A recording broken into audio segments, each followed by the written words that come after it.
Have you ever wondered why old games feel better than newer ones? I'm done. They are not better looking, not bigger, and not more realistic, at least sometimes. They are just more fun in one or the other way. And before you say nostalgia, no. Well, maybe just a little. It more so comes down to the design of the games. And UT 2004 is built around speed, momentum, and player skill. You don't customize your loadout, you become the build yourself. So in this video I'm going to talk about what UT 2004 does better than newer games, and also why arena shooters like this are destined to die. Oh God! So the movement in UT 2004 isn't about realism, and it doesn't care about realism, it cares about momentum. You can dodge, you can double jump, or maybe even quad jump, you can wall dodge, and you can shield boost. It's to the point where it doesn't feel like a mechanic anymore. It feels more like a perk, because you as the player aren't really that restricted. For example, in most modern shooter games, movement is animation driven. The game is smoothing out your input, mantling, for example, is automatic, slide cancelling feels natural, and your inputs are buffered. And yeah, of course, in some way that's a good thing, because the game wants you to feel fluid. So as you probably know, in many games movement plays a major role. But in UT 2004, you are fast because you learn to be fast. At least my game doesn't look like it runs on a calculator.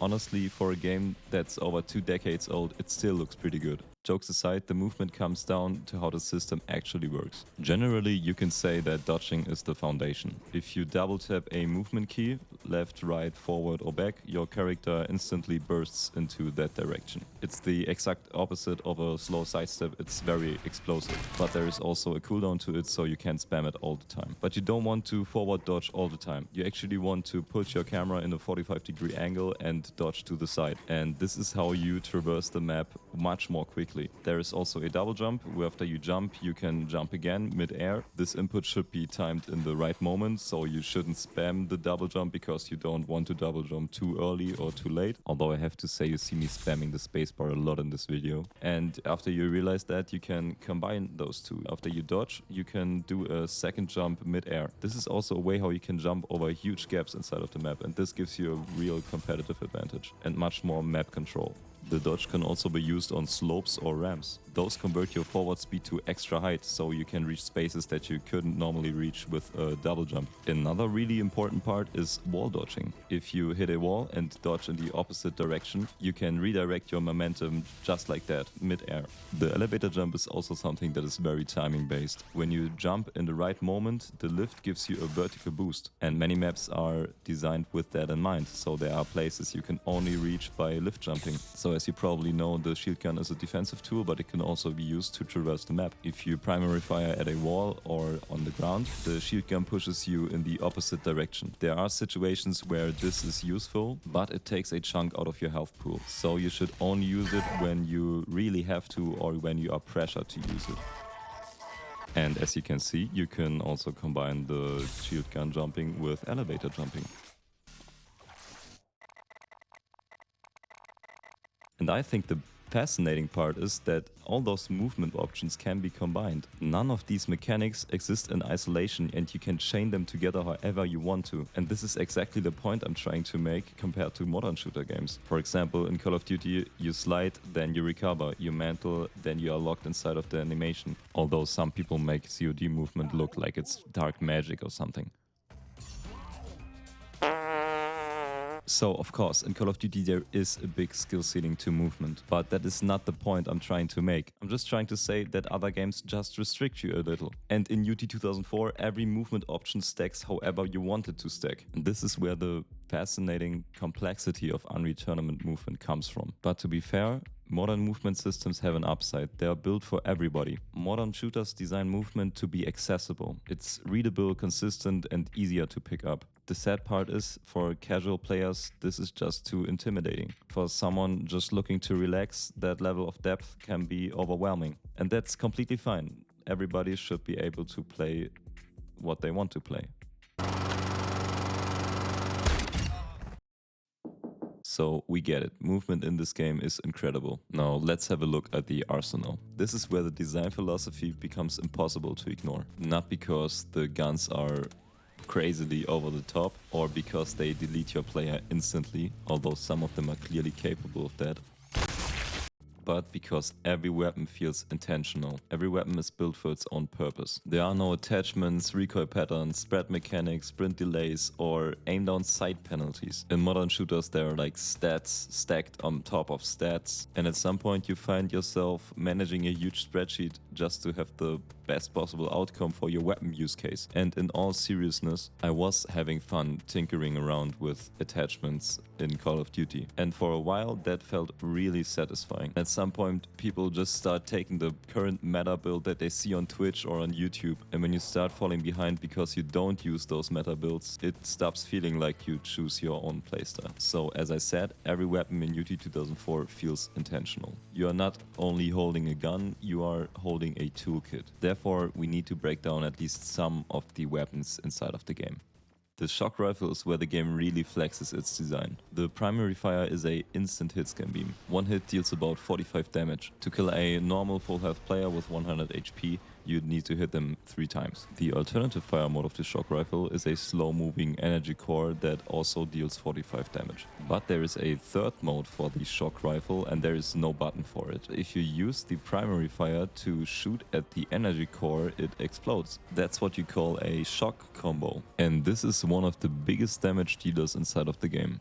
The closer you are to the center of the explosion, the more damage you take. This easily one-shots a normal full HP enemy. That weapon interaction adds huge depth to the combat system. Now you are able to zone control areas, you are able to force an opponent to go somewhere else, and you can set traps mid-fight. And this adds a reward to awareness, timing, and creativity.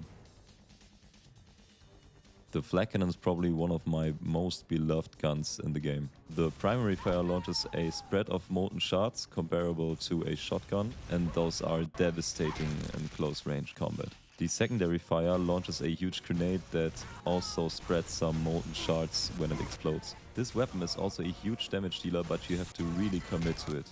It's probably not smart to use it at longer ranges, so there is a risk built inside of the gun.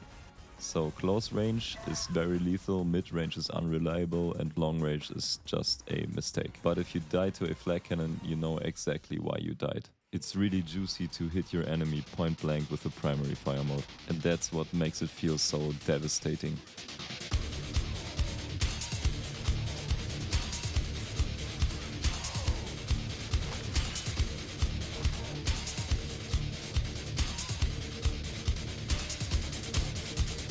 The link gun looks simple, but it represents something very important. The primary fire shoots plasma projectiles, which are fairly slow, so you are able to dodge them. Secondary fire is a continuous beam that really rewards tracking your enemies. But in team modes, you can also use the beam to chain with your teammates, so you can amplify their damage. But even in duels, the beam really creates pressure on your enemy. What differentiates the link gun to the other weapons is that you can't peek shoot them with like a hit scan weapon. You have to commit to line of sight to keep pressure on your enemy. So the link gun is less about burst damage and more about sustained control. It rewards positioning and tracking over flicking. The link gun becomes even more important in Onslaught. In this mode you can use it to heal and power vehicles and nodes. And if multiple teammates link their beams together, the output stacks. Back in the day, my dad, my sister and I played this game together. And I still remember the favorite weapon of my dad being the rocket launcher. The rocket launcher is about pure control. You can fire a single rocket instantly, or you can load up to 3 rockets before releasing them. That small mechanic changes the entire dynamic of a fight. Because of the rockets not being hit scanned, they occupy space. They can be dodged, but they create great prediction gameplay. You fire where your opponent is going to be and not where they are. With the rocket splash damage being very consistent and readable, death feels very positional. If you get cornered, that's on you. If you misread movement, that's also on you. This weapon doesn't reward panic, it rewards foresight. And I think this makes the rocket launcher feel fair. Way to go with the rocket launcher is trying to aim at the opponent's feet, but it also feels great to hit a nasty prediction shot. One weapon that is really stripped down to its fundamentals is the lightning gun or the sniper rifle. Its hit scan has high damage and has no gimmicks. There is no sway or random deviation or no dramatic aiming down sights that slows you down. If you body shot your opponent, he's a 2-hit kill, and a normal health opponent is one-shotted to the head, which is accompanied with a cool headshot sound. The lightning gun isn't just a long-range weapon, it's also a finisher. So if you chipped someone mid-fight, it's easy to finish your opponent off with a clean lightning gun shot. And those 4 guns I mentioned aren't even nearly the whole picture of the weapon's arsenal. The minigun brings sustained pressure, tracking and control over time. The bio rifle turns corridors into traps, rewarding prediction and map knowledge. The assault rifle isn't flashy, but it keeps you dangerous even off spawn. The shield gun adds movement tech and clutch survivability. But here's the real reason why these weapons feel so good. Like I said, you are not meant to use them in isolation. UT 2004 isn't about finding your favorite gun and sticking to it. It's about combining them together. Rocket launcher to force movement, shock rifle to control space, lightning gun to finish off people, flak cannon when they panic and push. And because weapon switching is so instant and fluid, fighting feels like a combination and not like a separate action. You're not only playing one weapon, you are playing the entire arsenal at once. And I think this is why combat in UT 2004 really clicks.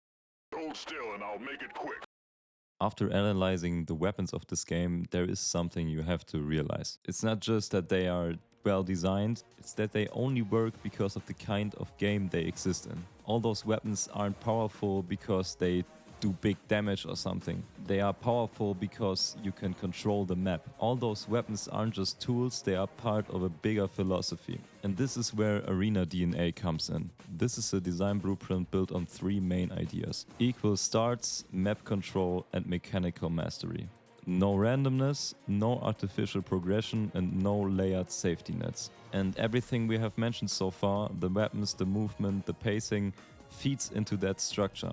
And once you understand that, you get why it feels so different from modern games. But there is one layer underneath all of that, and this ties everything together, and it's called resource management. Only because you start equal doesn't mean there are equal outcomes. The moment the match begins, the race isn't for kills, it's for control. Control of armor, control of weapons, control of space. And none of this belongs to you unless you fight for it. Everything powerful inside of the game lives on the map. And they aren't designed randomly, they are structured around power. There are specific areas, deliberate locations where important pickups spawn. Maybe there is a 100 shield sitting in a high risk, high visibility room. Or there is a rocket launcher positioned near a choke point. A shock rifle that is positioned where sightlines really matter. Or health pickups lining rotation paths between major zones. All those pickup points create hotspots. So strong players remember where the big armor is, where the key weapons are, and they remember how long it takes until they respawn. Because every pickup,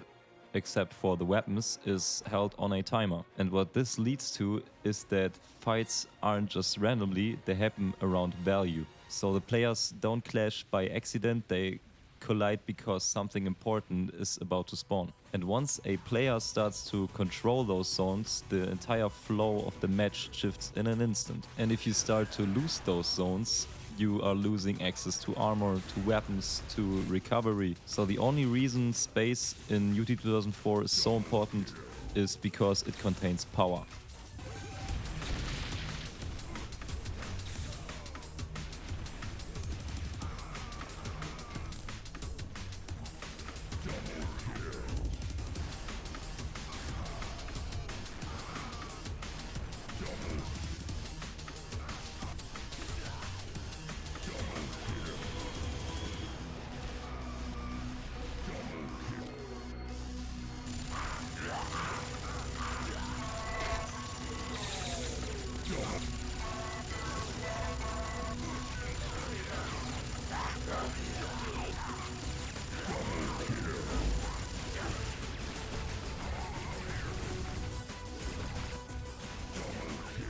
When we look at the resource management, we see where this collides with modern games. The game doesn't try to manipulate you. There is no psychological hook, no battle pass, no XP bar filling up every match, no daily challenges, or no seasonal countdown ticking in the corner of your head. When you finish a UT 2004 match, the game just ends. And this is intentional. Modern games aren't only designed as games, they are also designed as a engagement system. You aren't only playing to win, you are also playing to fill a bar or progressing in your loadout or the next attachment or something. May I please have a water? You are even playing because you want to unlock something that might disappear if you don't play. So modern games constantly whisper in your ear, "Don't stop now." And yes, that's addicting, but it's also emotionally depriving. In UT 2004, you either improve yourself or you leave. And that's beautiful. But as we learned before, this is also the reason why arena shooters are dying. So Unreal Tournament isn't a good product, but it's a great game.